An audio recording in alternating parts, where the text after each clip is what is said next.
Ah, te voilà enfin. Je commençais un peu m'impatienter. D'habitude, c'est toujours toi qui viens me surprendre, tu vois. Mais ce coup-là, non. Bah écoute, je suppose que t'es là parce que tu fais partie des 30 000. Et oui, on est enfin 30 000. Ça commence à faire pas mal, hein, mine de rien. Ça commence à faire beaucoup. Et puis si t'en fais pas partie, bah écoute, tu peux venir. Tu peux venir ou pas. Tu fais ce que tu veux. T'es là pour... Oula.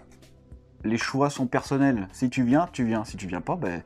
Personne ne t'empêchera de pas venir. Ou de venir. Bah écoute. En tout cas, ça fait plaisir de te voir. J'étais en train de me remémorer un souvenir d'un gars super cool qui était au travail. J'ai eu ça il y a 2 ans. En fait, pour Noël, il m'a imprimé ça, tu vois. 500 abonnés. Il s'est dit, tiens, peut-être que ça lui ferait plaisir. Et ben effectivement, ça me fait hyper plaisir. C'était il y a 2 ans. Je vous l'ai jamais montré. C'était il y a 2 ans. Et ce gars-là, un jour, il a dit, tiens, j'en ai marre, je vais suivre ma propre voie, tu vois. Et ce gars-là, c'est un exemple. C'est un exemple pour pas mal de gens. Parce qu'en fait, ce qu'il faut savoir, c'est que quand tu veux changer quelque chose, une chose qui, au final, bah, tous les jours te permet de vivre, le fait de changer, c'est un risque. Et quand tu prends ce risque-là, soit tu es sûr et certain, soit tu as vraiment envie de tout donner pour que ça marche. Et ce gars-là, c'est exactement ce qu'il a fait. C'est un exemple, en fait, qui fait que bah, quand il faut se lancer, il faut se lancer. Ça fait peur, il y a beaucoup à perdre parfois, mais voilà, c'est un choix qui, bien sûr, qui est en fonction de chacun. Mais en tout cas, je l'ai toujours, hein, il restera toujours accroché, même si j'ai le million, il aura plus de valeur que le million d'abonnés celui-là. Parce qu'il est très important, c'est un symbole. Alors, tiens, bah d'ailleurs, en parlant de cadeaux, il y a un autre gars l'année d'après. Il m'a offert un t-shirt, tu vois. Ça s'appelle « Tu es fan de bolidage, mais t'as pas de quoi t'acheter un t-shirt, bienvenue chez Martforge Motor ». Alors ce qu'il faut savoir, c'est que quand j'allais au travail, tous mes t-shirts étaient troués parce que en fait je soudais sous ma voiture et puis toutes les boulettes d'acier de fusion tombaient dessus. Et en fait j'arrivais comme ça au travail, voilà, ça faisait très négligé. Mais d'un autre côté, d'être trop propre, est-ce que c'est bien pour un mécanicien? L'image, comment elle est ressentie en fonction de chaque personne. En général, on veut toujours voir le propre. Mais malheureusement, le propre ne veut pas forcément dire que c'est qualitatif. Voilà, c'est important. C'est important. Ce que je veux dire par là, c'est qu'entre les apparences et, on va dire, la qualité, il y a un monde, si vous voulez. Par exemple, très, très bon exemple, la Manta. La Manta, j'ai fait en sorte qu'elle soit, on va dire, visuelle. Après, j'avais pas beaucoup de temps à lui consacrer parce qu'en fait, c'est un brouillon. Tous mes véhicules, pour l'instant, sont des brouillons, on va dire ça comme ça. Qu'est-ce que je veux dire par là? Ce sont des véhicules qui me permettent d'évoluer avec le temps. Donc ça me permet d'avoir ce que je n'ai pas pu avoir, on va dire, à l'école, entre parenthèses, parce que non, je n'ai aucune formation, ni automobile, ni moteur, ni carrosserie, ni rien du tout. À part tourneur-fraiseur, d'ailleurs j'ai les machines pour ça, pour créer des pièces. Et du coup, je réalise mes propres cours pour moi-même, avec mes propres exercices, en créant des voitures. Et au fur et à mesure du temps, l'expérience arrive comme ça.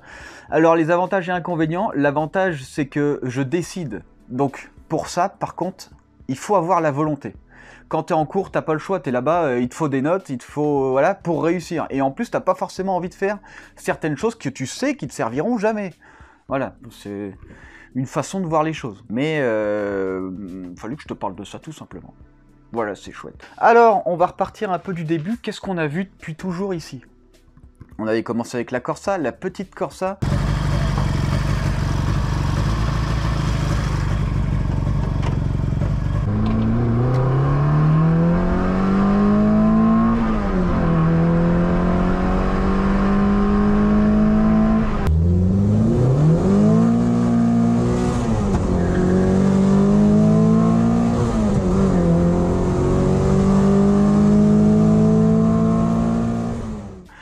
Avant ça, il y avait la Corsa Turbo que j'avais fait entre parenthèses hors caméra parce qu'à l'époque j'étais pas encore sur YouTube. La Corsa de 460 chevaux à peu près, elle sortait 422 chevaux aux roues et puis ça marchait super fort.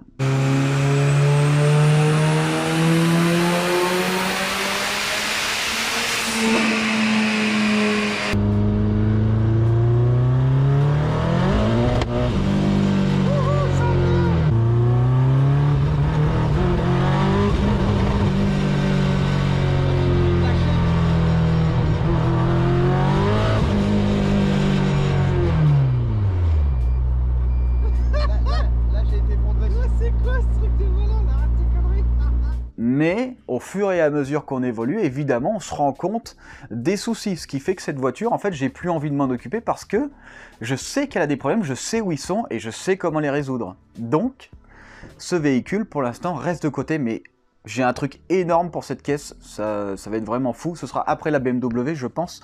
Il y a aussi le concept car qu'on verra après la BMW. On verra après, de toute façon, les projets suivants. Ensuite, on est arrivé avec le prototype. Pareil, le prototype, on est sur un brouillon. On est sur un brouillon, création de châssis, donc le premier châssis que j'ai créé, etc. C'est pas un châssis parfait, c'est un châssis qui marche, par contre, c'est un châssis qui marche.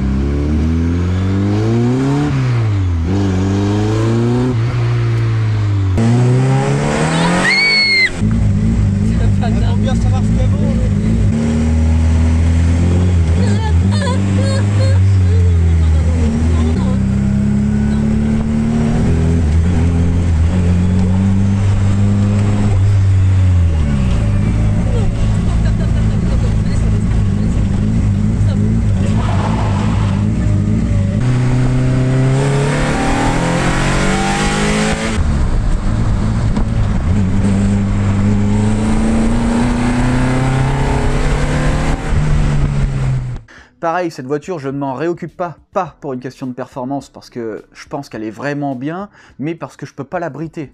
C'est une voiture, entre parenthèses, conçue uniquement pour circuit, donc la légèreté, évidemment, c'est, on va dire, le caractère... Moi, j'en chiale. C'est le critère principal de ce véhicule, ce qui fait qu'on aura une excellente tenue de route.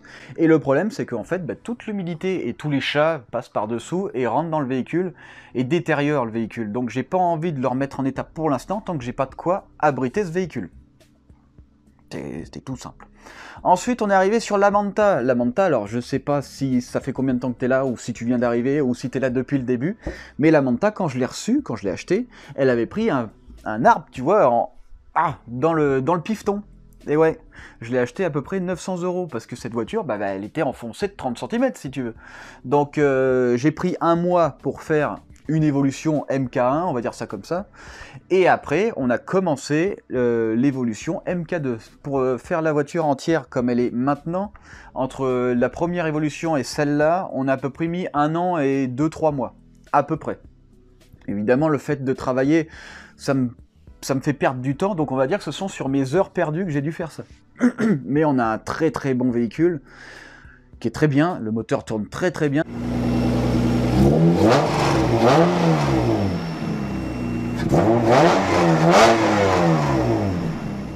D'ailleurs, le souci, j'en parlerai je pense la prochaine fois, du souci moteur que j'avais eu, mais on est pas mal. Et ensuite, évidemment, le projet le plus important à ce jour, parce qu'évidemment il y en aura encore d'autres, la Most Wanted, le projet Need for Speed Most Wanted. Voilà, la BMW E46. L'objectif principal, c'est d'avoir un aperçu visuel correspondant le plus possible au jeu, mais surtout, une chose que personne n'a vraiment faite sur cette réplique, c'est avoir les performances du jeu. Je vous ai dit, les performances, on est à peu près dans les 2 secondes 5 le 0 à 100, dans les 6 secondes le 0 à 200, et dans les 13 le 0 à 300. Ces critères-là, je vais essayer de les respecter le plus possible. Et pour ça, évidemment, il a fallu faire des compromis. Par exemple, toute la carrosserie, on la jette, trop lourde. Par exemple, châssis sur mesure, parce que c'est bien plus léger. Par exemple, architecture moteur, centrale arrière 4 roues motrices, parce qu'avec la puissance qu'on va avoir besoin, il faut que ça puisse tenir la route, et il faut aussi que la voiture soit bien équilibrée. Donc 4 roues motrices, c'est indispensable quand on veut avoir un bon départ, une bonne prise d'accélération quand on a des très très fortes puissances. Évidemment, le poids doit être aussi le plus léger possible. Je vise les 1000 kg, j'espère que je ne les dépasserai pas, je vise les 1000 kg. Alors là, tu vas me dire, avec un V8, boîte longitudinale, 6 vitesses, 4 roues motrices, ça va être compliqué, mais vu qu'on va passer toute la coque en fibre, on va gagner énormément de poids, hein. Énormément, donc on verra. Écoute, on verra.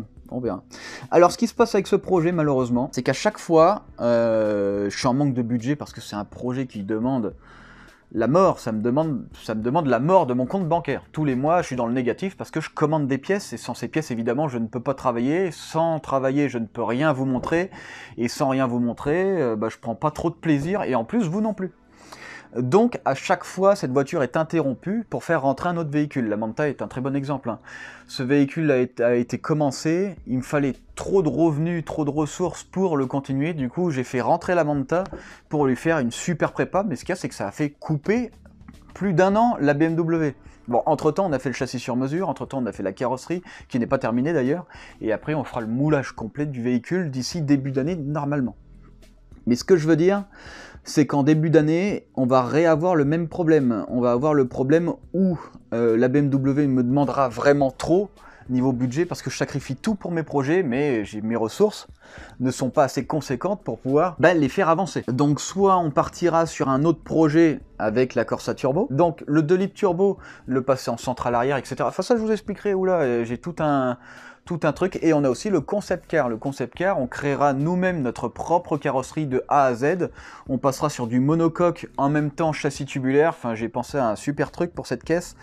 Et ce qui serait pas mal, ce qui me plairait peut-être, c'est passer sur du V10 ou du V12 en cornet apparent, pas en turbo, je pense, pour avoir quelque chose de vraiment pas mal. Je pense que ça pourrait être cool. Donc on a un peu des projets dans l'avenir. Donc voilà, niveau projet, il y a pas mal de trucs après la Most Wanted une fois qu'elle sera terminée. Mais entre-temps, on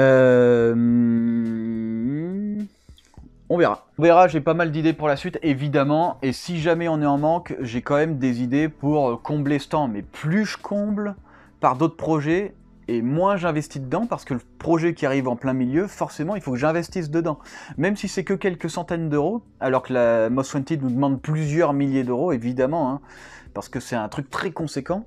Donc on verra ce qu'on fait. On verra ce qu'on fait, on verra ce que je prépare ou pas. Ensuite, il faut que j'ouvre l'entreprise Madforge Motor, parce que évidemment sur YouTube, tu peux pas être rémunéré si t'as pas d'entreprise. Donc ça veut dire que depuis le début, on va dire que je touche zéro, quoi. Je touche zéro, je reçois, mais je peux pas le percevoir. Et ce que je compte faire, c'est que en fait l'État, il nous fournisse 2 ans de droit au chômage pour ouverture d'entreprise. Donc ce que je compte faire pour cette chaîne, pour qu'elle évolue le plus possible, pour qu'on évite que les projets comme la BMW soient, on va dire, cassés pour un autre projet parce qu'on est en manque de budget, ce que je vais faire, c'est que tout le YouTube à 100%, ou tous les sponsors, tous les machins, iront que dans les projets. Et pendant les 2 ans de chômage que j'aurai droit, je ne me servirai que de mon chômage pour vivre. Et d'ailleurs, dans mon chômage, je pense que j'achèterai des pièces aussi pour la BMW.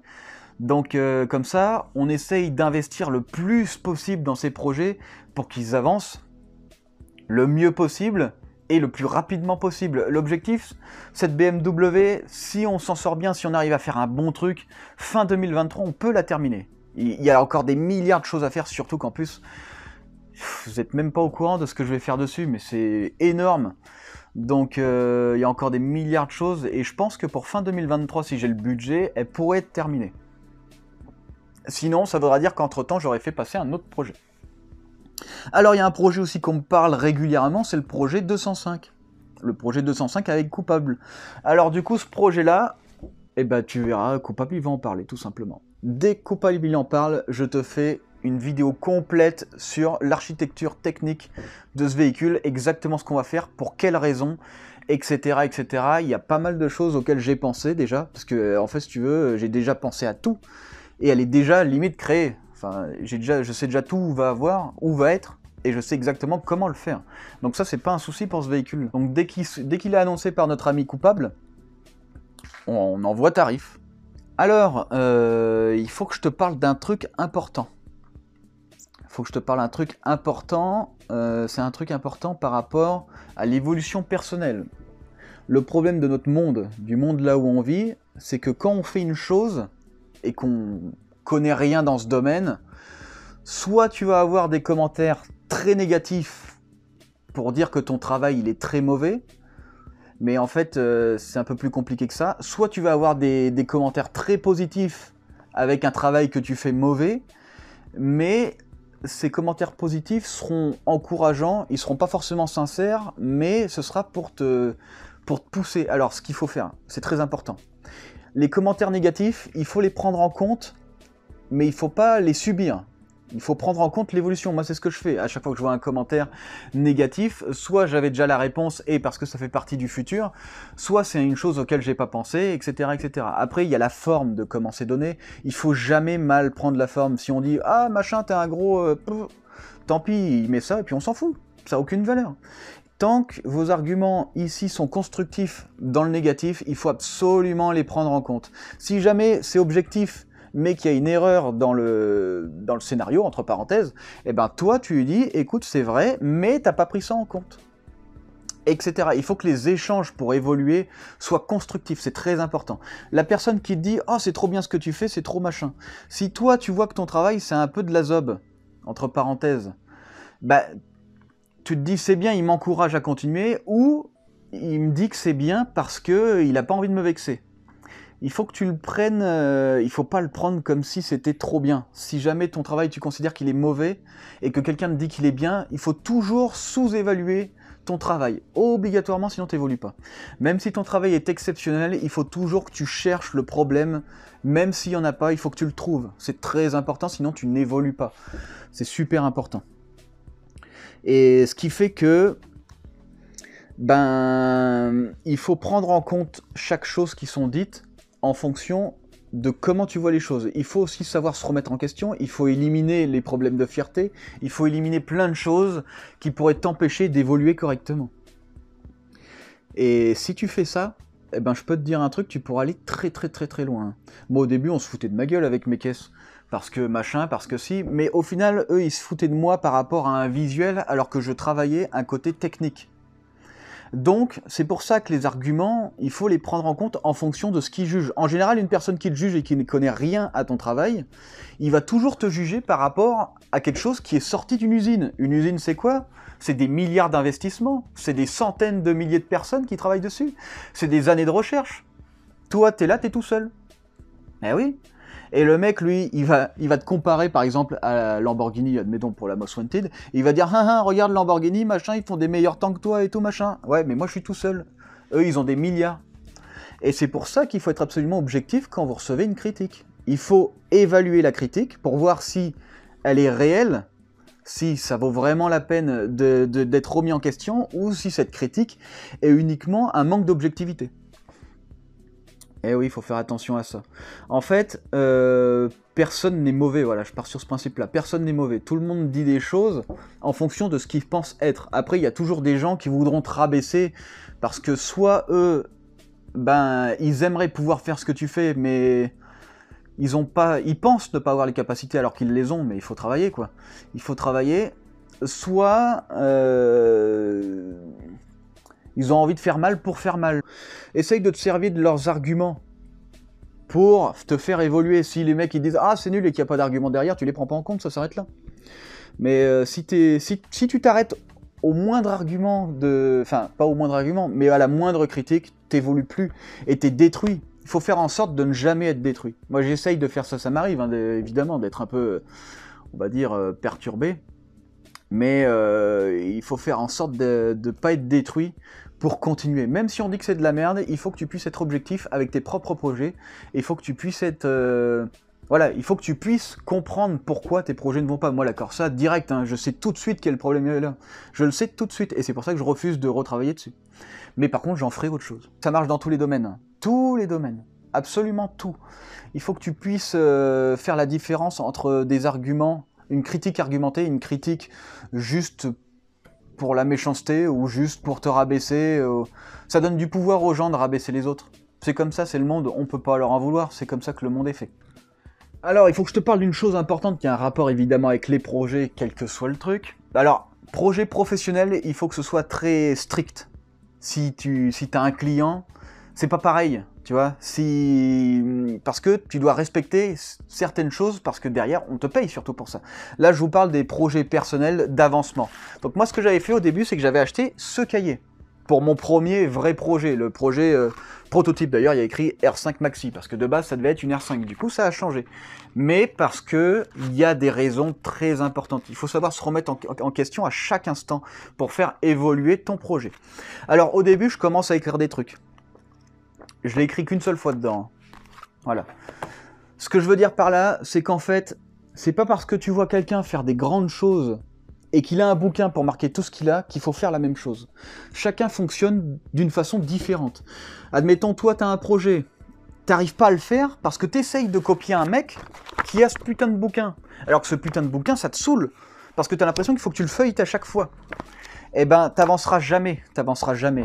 Moi, ce que je fais, par exemple, je travaille qu'à l'instinct. Chaque jour, je peux décider d'une chose, mais le jour où je suis dessus, l'instant où je suis dessus, ça va changer. Ça va changer en fonction de mon objectivité instantanée. Il faut savoir se remettre en question à chaque instant. Il y en a, il leur faut absolument un bouquin pour avancer, c'est très important. Parce que tout sera détaillé dedans, et ils ne veulent surtout pas être perdus parce qu'ils n'ont pas ce qu'il faut pour évoluer constamment. Comment dire, mais évoluer, on va dire, en improvisation. Et c'est important. Donc il y en a, ils vont avoir besoin de cahiers, il y en a, ils vont avoir besoin de faire des plans, il y en a, ils vont avoir besoin de ci. Et toi, si tu te lances, il faut que tu trouves ce que tu as besoin. Est-ce que tu as besoin de faire des plans? Est-ce que tu as besoin de jouer à l'instinct? C'est ce qui va déterminer si tu vas réussir ou pas. Alors, si tu vois quelqu'un qui fait des choses et que tu es fan de lui, ne répète pas les choses qu'il fait lui, essaye de t'adapter en fonction de ce qu'il fait. Tu réétudies. Il faut absolument faire ça. C'est pour ça que d'ailleurs je ne suis fan de personne. Il n'y a aucune personne qui a plus d'importance qu'une autre sur cette terre. Parce que derrière, chacun a sa façon de fonctionner. On ne peut pas copier quelqu'un. On ne copie pas quelqu'un pour faire quelque chose. On travaille en fonction de nos propres choix. C'est un conseil très important parce qu'il y a beaucoup d'a priori en disant oui, il faut absolument que tu fasses ça avant, oui, il faut que tu fasses ça avant. Moi je te dis un truc, si tu as de la volonté, si tu es assez, on va dire, si tu sais te débrouiller à l'instinct, t'emmènes ta voiture le jour J dans ton garage, tu fais le tour pendant 2 heures, 3 heures, tu cherches chaque défaut, tu cherches chaque problème, tu regardes en fonction de ton budget ce que tu peux faire, tu regardes en fonction de tes capacités techniques de base ce que tu peux faire et tu vises toujours plus. Tu vises toujours plus, tu te fies un temps minimum ou maximal. Il faut que tu te fies un temps très important pour pas que ta rentabilité de temps soit dépassée. Si tu mets trop de temps pour une chose que tu considères qu'elle en vaut pas la peine, il faut pas que tu le fasses. Moi, c'est pour ça qu'il y a des choses que j'ai arrêtées sur la Manta. La Manta, il y a des choses que je devais faire, mais en fait, ce sont des choses qui me demandent un temps, mais qui me donnent aucune satisfaction. Donc, il faut pas les faire. C'est très important. Si tu commences à faire des choses que tu n'as pas envie de faire, c'est pas la peine, ça va être compliqué. Essaye de faire des choses qui te plaisent du début à la fin. Je te donne des conseils très importants. Il n'y a pas plus important comme conseil. Tu suis ce que tu as besoin de suivre. Tu suis pas quelqu'un. Jamais. Tu suis ce que tu as... Moi, je te montre des trucs pour que tu puisses évoluer personnellement. Je te demande pas de recopier ce que je fais. Je te demande pas ce que je te demande. Enfin, ce que je te demande rien. Là, je t'oblige pas à venir. Évidemment, quand tu es là, ça me fait hyper plaisir parce que grâce à toi, j'évolue. Sans toi, j'évoluerais pas aussi vite. C'est vrai que c'est un point aussi que j'ai depuis que j'ai ouvert ma chaîne YouTube. Il y a des gens qui regardent. Quand les gens regardent, ton travail va être différent. Il y a aussi ce principe-là. Ça me force à travailler plus, ça me force à travailler plus précisément. Ce qui fait que mon évolution est beaucoup plus importante. Il faut se mettre quelques contraintes peut-être parfois, comme je te dis, pour que tu puisses évoluer plus ou moins fort. Donc j'espère que ça t'aide, j'espère que ça t'aide tout ça. Si tu as des projets, mais ça marche avec tout, ça marche absolument avec tout. Il y en a un par exemple, il va ouvrir une entreprise, je sais pas moi, de couture, admettons, je dis ça au pif. Il va te donner des conseils sur comment lui il a fait, mais rien ne te dit que ce qu'il a fait, c'était exactement ce qu'il faut faire pour toi. Si ça se trouve, lui ça a marché, mais si ça se trouve, il y a des choses qu'il n'a pas pris en compte qui auraient pu être encore mieux. C'est ça qu'il faut faire. En fait, quand on te dit une information, il faut jamais la prendre directement acquise. Je remets toujours en question tout ce qu'on me dit, tout le temps. Je fais en fonction de plusieurs paramètres et après j'étudie moi-même et je fais ma propre expérience pour être sûr et certain de faire le meilleur choix possible et je ne peux que te conseiller ça. C'est très important. Là, on est sur un truc assez sérieux. Pour l'évolution personnelle, ça marche un peu dans tout, hein.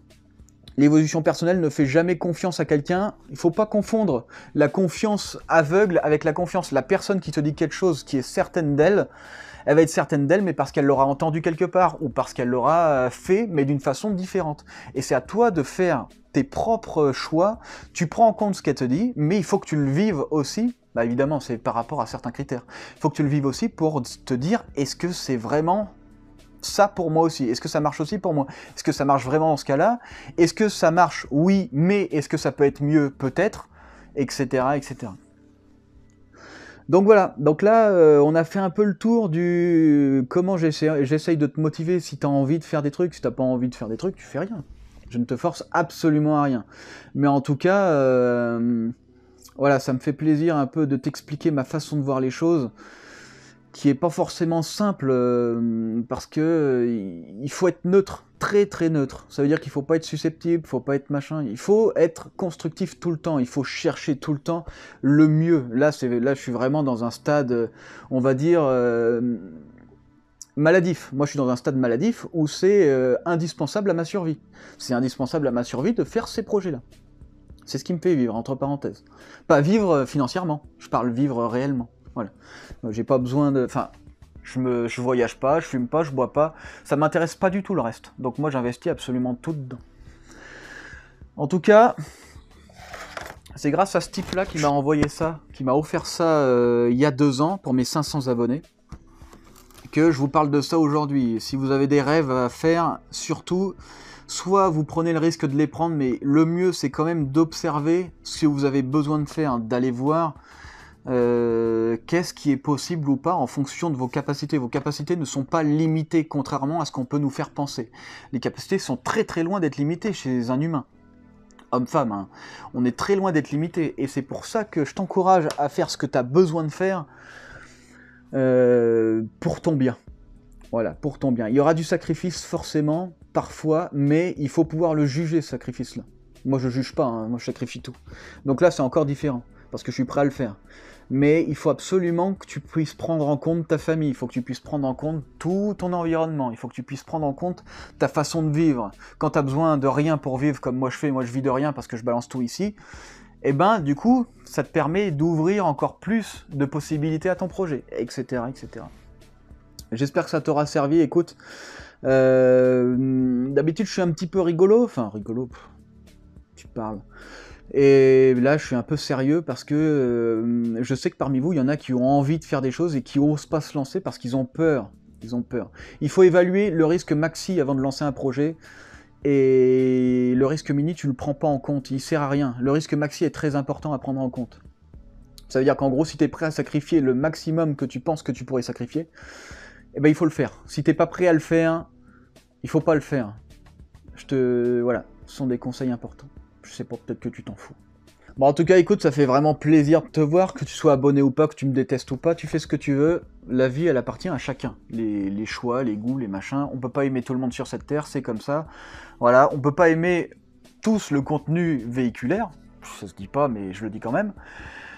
Et puis, le monde est comme ça. Donc, il faut évoluer avec ce monde-là. Alors, une dernière chose, il y a une personne qui m'a demandé est-ce qu'avec 30 000 abonnés, on peut vivre de YouTube? La réponse est...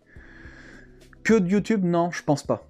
À moins que tu fasses une vidéo par jour et que tous les jours, t'aies du 10 000 vues. À part ça, non. Parce qu'en fait, la rémunération YouTube, moi, je vais te dire à peu près combien je suis. Entre 250 et 600 euros les meilleurs mois. Ce qui fait que clairement tu peux pas vivre, surtout que tu en dois à l'État. Tu dois à l'État un certain montant en fonction de ce que tu gagnes. Forcément, si tu ouvres une entreprise ou si tu es auto-entrepreneur, il faut, voilà, ça fait partie de la loi, c'est comme ça. Et je considère qu'avec le contenu que j'ai, avec le nombre de vidéos que je sors, d'ailleurs je sors une vidéo par semaine, mais ça va peut-être changer parce que ça me demande beaucoup trop. Ça me demande beaucoup trop, donc on verra, peut-être que je changerai pas, hein. Mais ça me demande trop. Avec ce que j'ai en ce moment, clairement, non. Il me faudrait au moins 3 à 4 fois le nombre d'abonnés que j'ai aujourd'hui pour avoir à peu près 3 à 4 fois le nombre de vues que j'ai aujourd'hui et pour pouvoir en vivre, on va dire, mais sans pouvoir nourrir mes projets, vraiment vivre. Donc, vous voyez, c'est quand même compliqué. C'est un monde, si tu veux te lancer, il faut être sûr d'avoir un bon truc. Moi, je tente. Voilà, je tente. Si ça marche pas au bout de 2 ans, je ferai avec. Si ça marche, eh ben c'est tant mieux. Il faut le prendre comme ça, il faut prendre, comme je te le dis, il faut évaluer les risques. Et moi, je les évalue. Ah, bah écoute, ça m'a fait plaisir de te raconter un peu ma façon de voir les choses pour l'avancée des projets tels que la Manta, par exemple, sont des choses évidemment accessibles à tous parce que si je les fais, pourquoi pas vous? Tout simplement. Par contre, derrière, comme je vous dis, c'est le sacrifice. Si t'es pas prêt à sacrifier, t'arriveras pas à faire ça. Si tu es prêt à sacrifier et prêt à prendre du temps, tu arriveras à faire ça. Tout n'est qu'une question de volonté et tout est pareil dans cette vie de l'enfer là, que personne n'a envie de vivre dedans, pourtant on y vit tous, et en même temps on est heureux, en même temps on est malheureux, on n'est jamais content de ce qu'on a, voilà, c'est la vie, c'est comme ça. Eh ben, on est tous, je pense, on a tous le pouvoir de faire ça. Par contre, évidemment, en fonction de plein de choses, de plein de... C'est compliqué, c'est compliqué. Bah écoute, je suis content que tu fasses partie des 30 000 abonnés, parce qu'on a dépassé enfin le stade, ou pas, hein, tu peux très bien ne pas en faire partie, ne jamais en faire partie, comme je te l'ai déjà dit, mais ça me fait vraiment plaisir. Et puis écoute, je sais pas si on se revoit la semaine prochaine, on verra ça. On verra ça, on verra aussi avec Coupable comment ça se présente, il vous dira tout, moi je vous dis rien, c'est lui le maître du projet 205, donc c'est lui qui s'occupera de ça, et dès que c'est le cas, je vous ferai un briefing complet de ce véhicule, vous allez voir, franchement, ça va être vraiment monstrueux. Cette caisse, ça va vraiment être folle, elle va vraiment être trop cool. Eh ben écoutez, je vous dis, à je sais pas quand.